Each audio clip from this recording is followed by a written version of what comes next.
श्री साईनाथाय नमः। साथियों, कैसे हैं आप सब? आशा करती हूँ आप बहुत स्वस्थ होंगे, मस्त होंगे और बाबा के नाम जाप में व्यस्त होंगे। तो साथियों, आज एक बाबा की लीला मेरा दिल कर रहा है कि आपसे शेयर करूं। तो वो क्या लीला थी?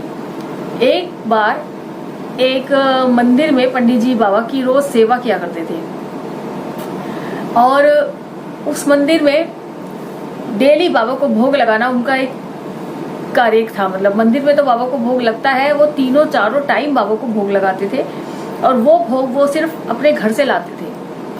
तो रोज उनका काम था कि वो लड्डू लेकर आते थे और बाबा को भोग लगाना उनका डेली का काम था।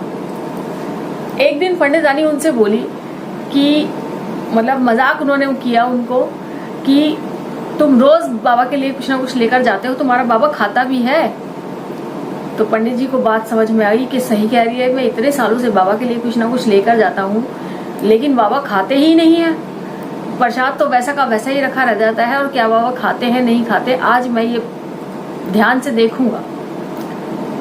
तो जब मंदिर में गए और बाबा से कहने लगे, आज बाबा मैं यहीं बैठा रहूंगा और देखूंगा कि आप मेरा भोग जो है स्वीकार करते हो या नहीं करते, प्रसाद मेरा आप खाते हो या नहीं खाते।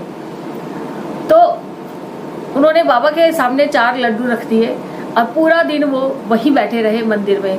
कोई दूसरा काम उन्होंने किया ही नहीं कि आज देखूंगा बाबा कब आते हैं और कैसे खाते हैं। तो उन्होंने सुबह से दोपहर हुई, दोपहर से हो गई शाम और शाम से रात भी हो गई।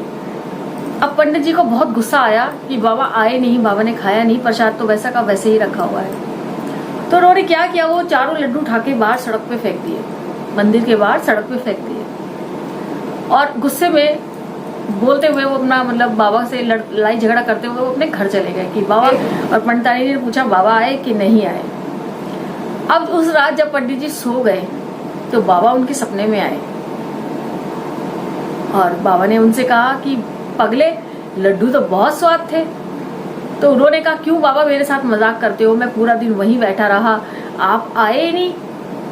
आपने तो आज मेरी इज्जत की जो बची कुची थी वो भी आपने मेरी खराब करा दी। पंडित रानी देखो मेरा कितना मजाक बना दिया।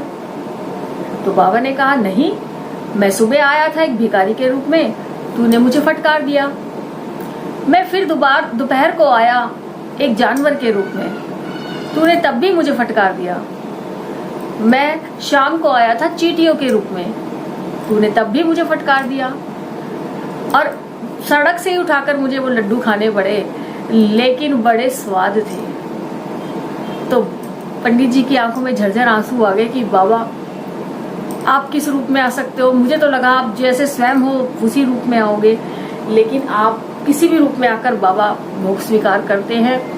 ऐसा पहले भी हुआ है, कई बार भक्तों के साथ एक्सपीरियंस हुए हैं और बाबा किसी न किसी रूप में आ जाते हैं। मेरे साथ भी बाबा ने कई बार दर्शन दिए हैं, मुझे मेरे भोग को बाबा ने स्वीकार किया है और इसलिए मैं अच्छे से जान सकती हूँ कि बाबा कभी भी किसी भी रूप में आ सकते हैं, कभी भी आपसे किसी भी रूप में दक्षिणा मांग सकते हैं, आपसे मन चाहिए अपनी कुछ चीज मांग सकते हैं। तो कोई भी मिले आपको, कहीं भी मिले आपको, तो जो भी आपको मिले आप सब में बाबा का दर्शन किया करिए कि इसमें बाबा है हमारे, उसका निरादर हमें नहीं करना है।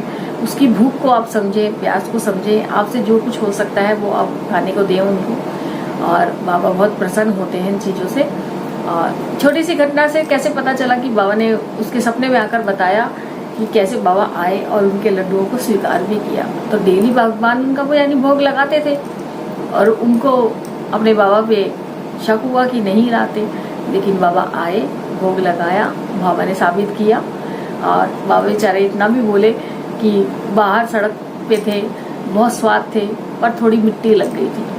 तो देखिए हमारे साईनाथ भक्तों के कितने इलाज रखते हैं, प्यार से चढ़ाया बाबा को एक फूल भी बाबा बहुत स्वीकार करते हैं। चलिए फिर छोटी सी कहानी थी, मैंने सोचा आपसे शेयर की जाए और आपको ये भी पता चले कि बाबा किसी भी रूप में आ सकते हैं। साक्षात बाबा अपने जो बाबा का रूप है उसमें नहीं आएंगे, वो किसी में भी आ सकते हैं। तो ये बात साईं भक्तों को ध्यान रखनी चाहिए कि बाबा हमारे कभी कहीं भी आपसे मिल सकते हैं। चलिए फिर और वीडियो के साथ फिर से हाजिर होते हैं, तब तक ओम साई राम, जय साईं।